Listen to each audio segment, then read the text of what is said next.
훗날 모세가 백성들을 재판하느라고 앉아 있고 백성은 아침부터 저녁까지 모세 곁에 서 있는지라. 모세의 장인이 모세가 백성에게 행하는 모든 일을 보고 이르되 네가 이 백성에게 행하는 이 일이 어찌 됨이냐. 어찌하여 네가 홀로 앉아 있고 백성은 아침부터 저녁까지 내 곁에 서 있느냐. 모세가 그의 장인에게 대답하되 백성이 하나님께 물으려고 내게로 옴이라. 그들이 일이 있으면 내게로 오나니 내가 그 양쪽을 재판하여 하나님의 율례와 법도를 알게 하나이다.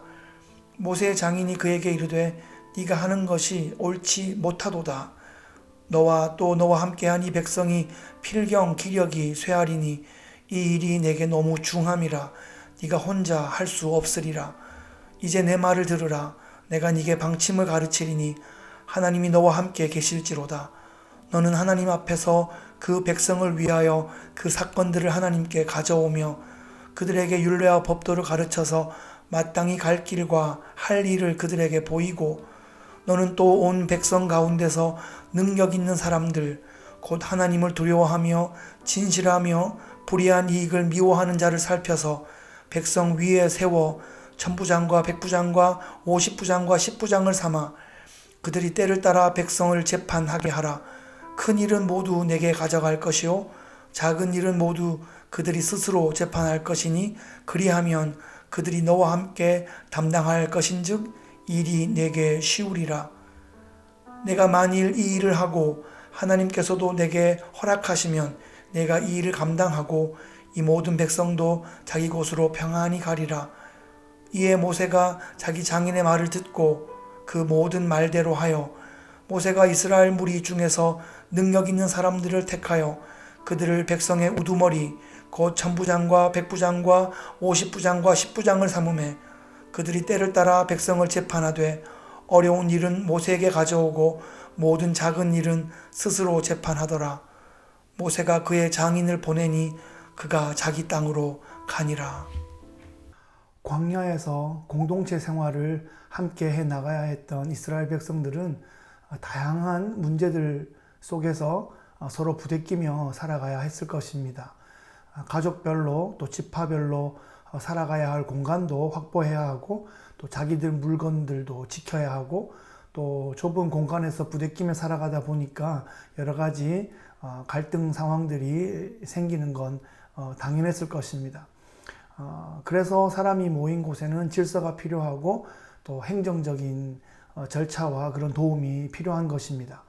우리도 사회 속에서 살아가면서 경찰의 도움을 받을 때도 있고 병원의 도움을 받을 때도 있고 또 여러 가지 시청이나 행정적인 그런 기관에 무언가를 신청하고 도움받는 그런 경우들이 있습니다. 공동체 생활에서 어떤 문제가 발생하거나 해결해야 될 과제가 생겼을 때 광야의 이스라엘 백성들은 모세에게 직접 가지고 왔습니다. 모세는 갈등이 생긴 그 양쪽 사정을 잘 듣고 하나님의 뜻에 맞게 판단해 주었습니다. 이것은 참 좋은 일인데 문제는 모세가 아침부터 저녁까지 이 일을 혼자서 계속하고 있고 백성들은 아침부터 저녁까지 대기표 받고 하루 종일 줄을 서 있는 그런 문제가 생긴 것입니다. 재판하는 모세도 지치고 줄 서서 기다리는 백성들도 지치는 그런 상황이죠. 장인 이드로가 이 장면을 보더니 모세야 네가 하는 것이 옳지 못하다 이렇게 지적합니다. 모세는 좋은 마음으로 좋은 일을 한다고 했는데 그것이 옳지 못한 일이 될 수 있다는 것입니다. 동기가 좋다고 다 좋은 것이 아닙니다.